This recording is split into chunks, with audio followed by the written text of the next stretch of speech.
If you had really good results in 2022 and actually had your sales team closing the leads, but now in 2026, you're running a lot of million ads and you get about 200 leads, but only 5 sales. How is that even possible? What changed, how it changed, and how to actually get a good ROI on your Facebook ads with your leads in 2026. Before we jump in, my name is Ivan, some call me No Bullshit Ivan, and I wanted to give you some background about me. I have an agency called Digital Rocket, and we help businesses get better leads and actually get an ROI on their ads.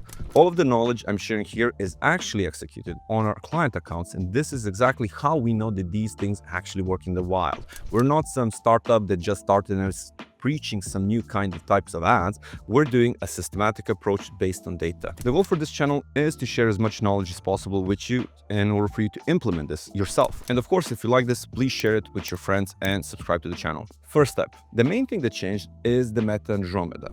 The Andromeda update actually changed how ads communicate with the end user. Before, we had a cohort-based system where we kind of had a dump of people that had a specific type of interest. And so if you were a lawyer, you could go for people interested in lawyers and kind of get some results. The problem with that is that in those lawyers, there are different types of lawyers, from divorce lawyers to injury lawyers to visas to stuff like that. And even though we have clients as all types of these lawyers, the difference between how we run the ads is noticeable. The main thing you need to understand is that you cannot run ads as lawyers anymore, but you need to say something that you can imagine a person saying on the phone. So something like, I got rear-ended, I had a really bad surgery, this didn't go well, I'm thinking about suing somebody. Stuff like that is now picked up by our phones.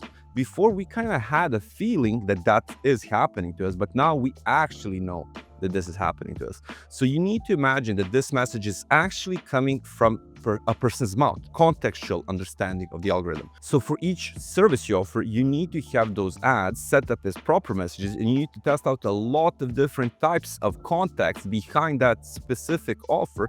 Otherwise, what's going to happen is you're just going to get bunched into people that are interested in lawyers that really do not have a real need for them, and that's how you get a lot of window shoppers.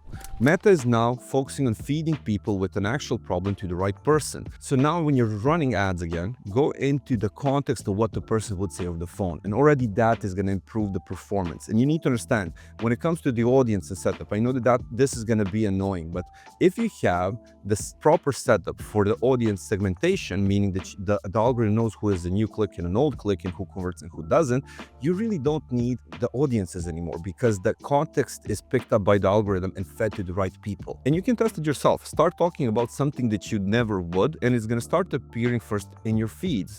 So if you talk about something that you would never, like a really weird thing, like hippopotamus, you're going to start seeing that in your reels, you're going to start seeing that in your random messages and stuff like that. It's just going to start appearing as either ads or as content, and you're going to start seeing how actually tracked we are. But that's what we use as advertisers now. Now, the second thing, you do not have any quality feedback, meaning that each lead is the same for you. If you have a sales team that is using a CRM, you really need to make sure to upload all of your successful calls and successful sales, or at least the people you identified as your ideal ICP, and send that back to Meta. Now, this is not ideal. We do have another solution that we do for our clients that's even better, but this is what you can implement right now. Just pull all of the data from your HubSpot or whichever CRM you're using and upload that back to Facebook as successful clients or conversions or whatever you want to say, sales. And already that is going to get Meta to understand better what the conversion is for you. If you would set up offline conversions together with your Meta ads, this would enable Meta to actually understand what's going on after the person became a lead.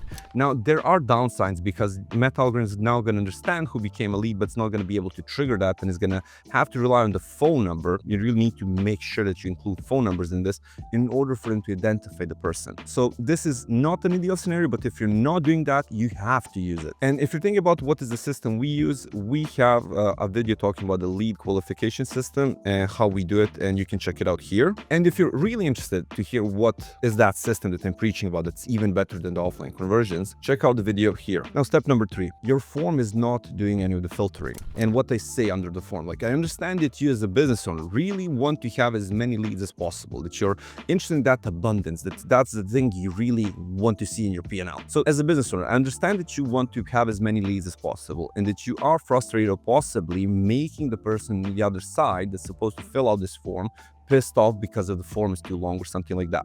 But on the other side, you have a sales team, CRM, and expenses. You need to make sure that these two don't outweigh each other, because if you let anybody in, the sales team is not going to have any priority behind who they process, and then the ideal leads are not going to get contacted fast enough. What that means is that you're just going to start losing out on all of the sales because there's no system behind the processing of the leads. The form is the first step to that.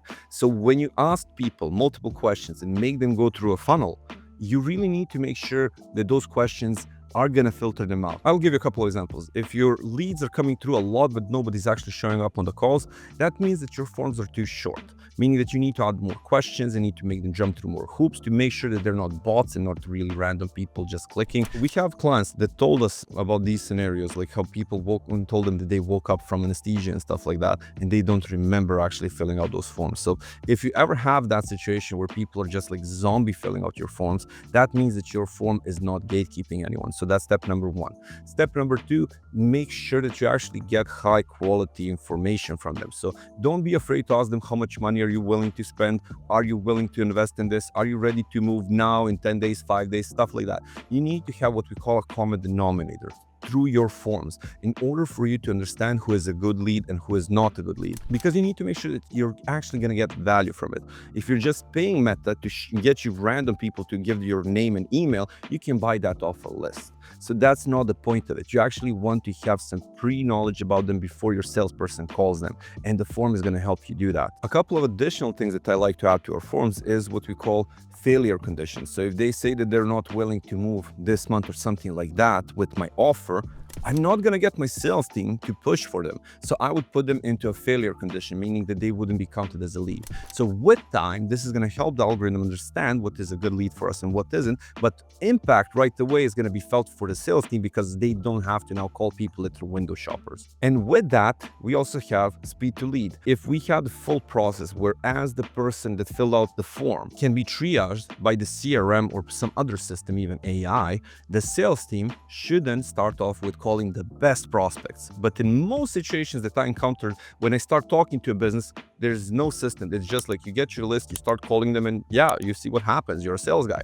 So the problem with that is that there's no assistance there. Like, all of those lists are not that really important. But if you could give them 100 people and say these 10 are the best, and then go after the 90, those 10 are going to be cared for, and the chance of them being closed are actually going to be much higher. So having some kind of priority behind the lead quality is going to be super important. Now, besides the Andromeda, how we do data also changes. So I strongly suggest that you set up server-side tracking, and if you do not know how, I have a 2-minute video on how to do it here. Thank you so much for watching until the end. Let me know in the comments what you liked about this video and if you had any other ideas. And of course, send this video to your business friends. Thank you so much. See you in the next one.